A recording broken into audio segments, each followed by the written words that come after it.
சாப்பிட்டியா? நான் சாப்பிட்டேன்.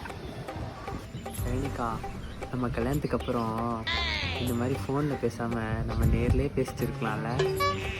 ஆமாம், இல்லை கல்யாணம் ஆயிடுச்சுன்னா நம்ம ரெண்டு பேரும் ஒரே பெட்டில் உட்காந்து பேசிட்டே இருக்கலாம்ல. நோ டிஸ்ட்ராக்ஷன், ஃபோன்லாம் எடுக்கவே மாட்டேன்.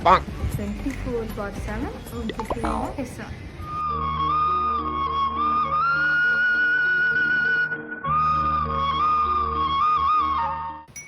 வெரோனிகா, சும்மா வெரோனிகான்னு கொஞ்ச நேரம் ஃபோனை என்னோண்டு விட்றியா? ஒரு ரீல்ஸ் கூட நிம்மதியாக பார்க்க முடியாது. வச்சுட்டு வந்துட்டான். உங்ககிட்ட தான் பேசிட்டே இருப்பேன். நோ டிஸ்ட்ராக்ஷன், ஃபோன்லாம் எடுக்கவே மாட்டேன். 24/7 உங்ககிட்ட தான் பேசுவேன். போயிடும். நான் குமார் அவசரப்பட்டியே.